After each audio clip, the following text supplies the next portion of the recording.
Hey guys, welcome back. In today's video, I'm going to be showing you how to window your piston on your motorized bicycle.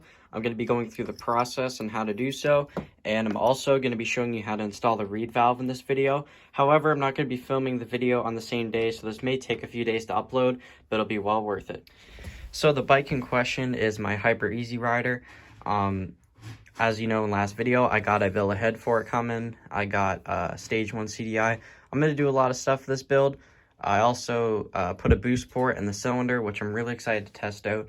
And currently I just have the stock intake on there just to plug it off. It's obviously not going on there.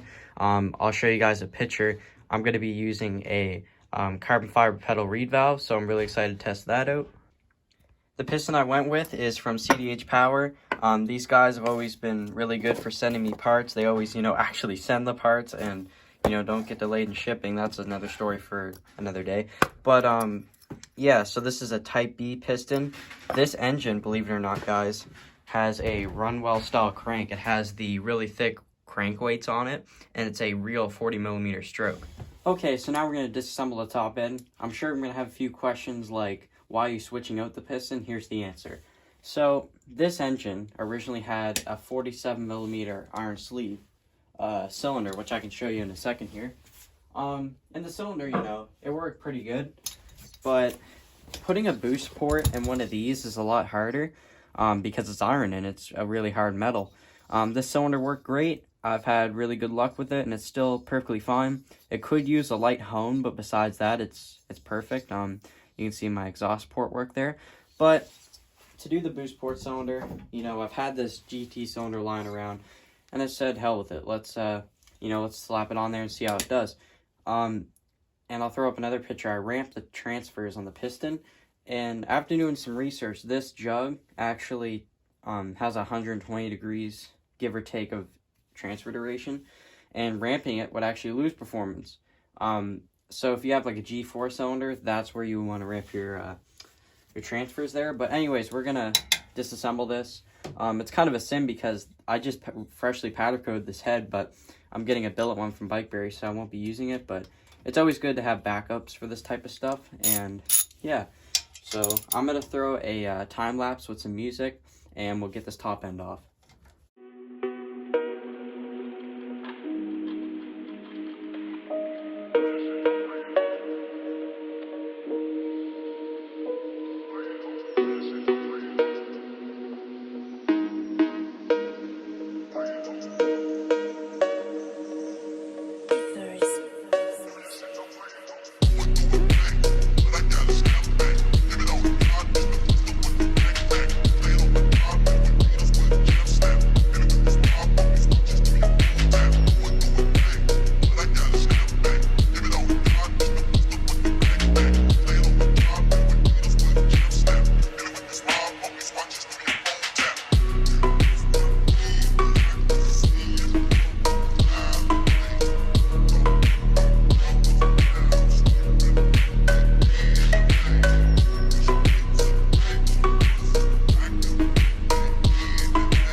Alright guys, a little update here. I got my cylinder off and my cylinder head. I got the exhaust unbolted and my janky little intake unbolted. And you can see those transfer ramps. This is why I didn't like them, is because the thing is, guys, when you're doing something the first time, you have to keep in mind you don't really have any guidelines to go by. And I mean, I guess you do, but the thing is like, if you look at this piston up here that I previously ramped, that looks like a good 1 to 2 degrees of transfer duration. That's what I was planning to do. But as you get going with the Dremel, things happen and it was too big basically. So I wasn't going to run it like this. It's a really thin material there. If you compare that to our new piston, you can see that it has a much thicker spot above the top ring lands. So we're just going to be running this, like I said, just to be safe. And we're also, you know, we're switching out cylinders, so it's not definitely a bad thing to switch out the pistons. And this one has a small vertical window in it. We're going to try the square window in this one and see how it performs. But let's get this piston out. Alrighty, so what I like to do when removing piston clips, A, they're either going to fly out and you're never going to find them again, or B, they're going to go directly into your bottom end. I've never had the issue where it went into my bottom end, but I have it before where it did fly across the room. So what I like to do is, you know, just use like a little microfiber. I mean, this one's clean. Ideally, you should use soft towel just because you don't want to ruin this. But I like to shove this under the piston, so that way that little circlip doesn't try to fall out on you. And I believe this has G-clips in it, so, I mean, they're pretty easy removal, but I wouldn't risk it, so we're just going to go ahead and do that. I like using these curved pliers. They give me really good luck, but these straight ones will also work. When pulling a clip out, I get a lot of questions about this. Honestly, just rotate it and pull. That's what I like to do, and you'll see here that should come out. I'm doing this on camera, so it's kind of cumbersome, but you'll notice that I'll just spin it around a little bit and pull, and you'll just have to keep working it and pull it towards the center. That's the key. And you can see we have the clip out. Like I said, sometimes they come out really violently, but then other times they just slip right out, just like that one. Here's the thing. If you're taking your top end off to window your piston, you don't have to replace these. They're a one-time, usually most people will say they're a one-time use thing. But anything over 2, I wouldn't do. Like I said, when I get a new motor, I break it in stock, right? And then I modify it. I reuse the clip. But after that, I wouldn't use it again. I would get new ones. That's why my new piston came with them. So I'm not going to be using these old G-clips and we'll be changing them out. But what I usually like to do from here is get a small flat-headed blade screwdriver and a hammer, or a rubber mallet. That's more preferable. And what you're going to do, you're going to take this and you're going to put it on the underside of the wrist pin, and you're just going to push it out. That's what I like to do. Where this is an old wrist pin, I don't really care about scratching it. Which I don't think I will, because I never have in the past, but you never know. So, yeah, we're going to go ahead and tap that out, and you'll notice it'll come through. You just got to get it on the lip and tap it. See? Just like that. And it's really easy and simple. So once we do that, we're just going to go ahead and pull the pin all the way out. Not in bad shape. What you want to look for is no burning. If you see like burn marks, you're running too lean, and that bearing gets really hot, and that's how you blow your motor. This one, if anything, was my leanest running bike, and it's fine. So you could reuse this, but once again, my new piston came with new wrist pins, so we're just going to ditch this one, keep it as a backup. So now we're going to pull the piston out, and you'll notice that I wanted to mention this. From taking that cylinder off, see those metal shavings? Look at that, guys.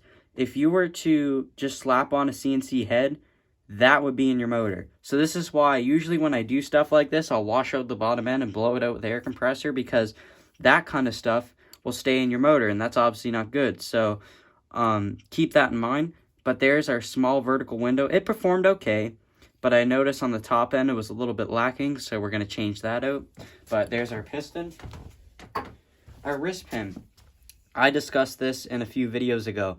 This motor has a high quality moped style wrist pin. Notice how these walls are thicker on each side? This is going to allow it to give the wrist pin more support. And I really recommend this style if you can run it. Some pistons don't allow the clearance, but this one did, so they installed it. But yeah, we got the piston assembly off.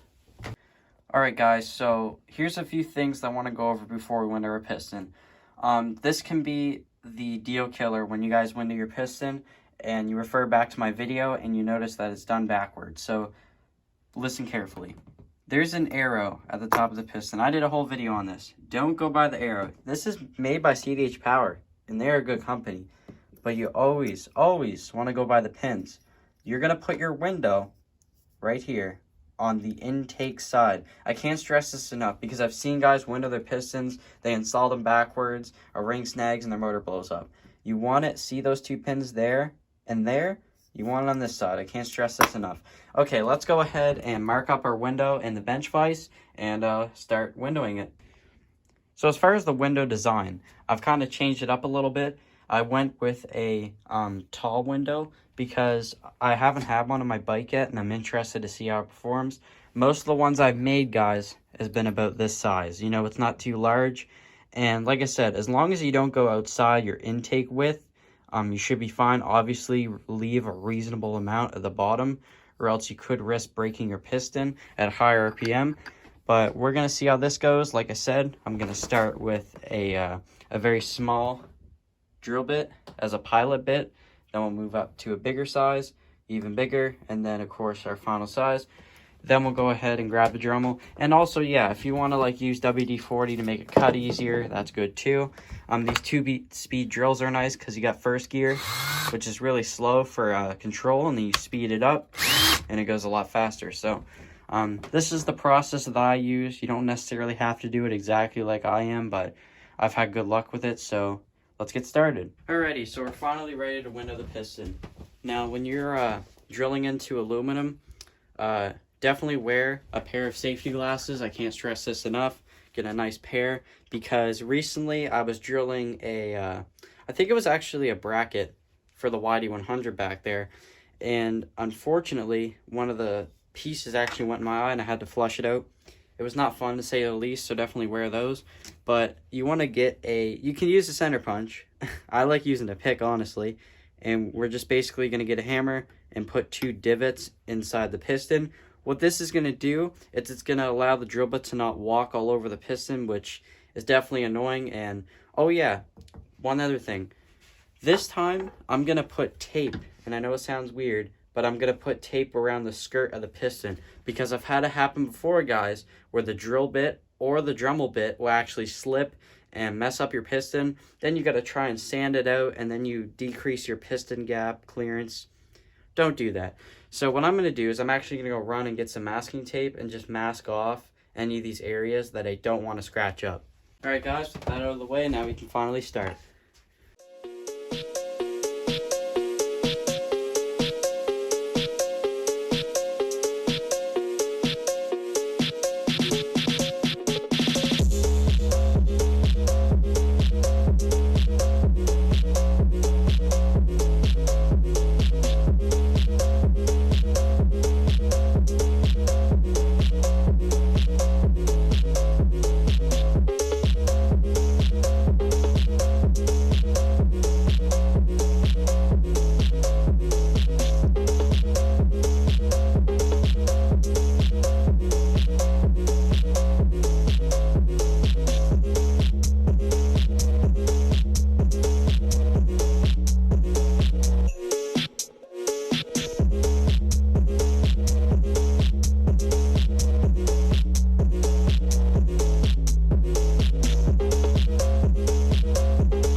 Okay, so we're back from windowing the piston, and I gotta say, it's not that bad. I mean, I wanted that perfect size, and you can actually see if you flip it inside there and look at the edge, it's perfectly where I want it. So it turned out pretty good for me. I'm just gonna go around this edge now and sand down all the rough edges. That way it doesn't catch on the cylinder or anything like that. But then once we do this, I mean, the piston's done. Then the next part you'll see in the video is me installing the reed valve.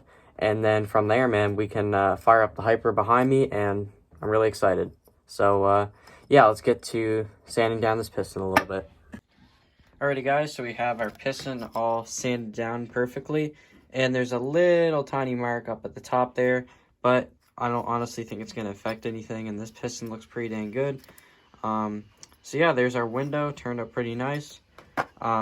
So I'll catch you guys in the part 2 of this video when we get the reed valve on this thing.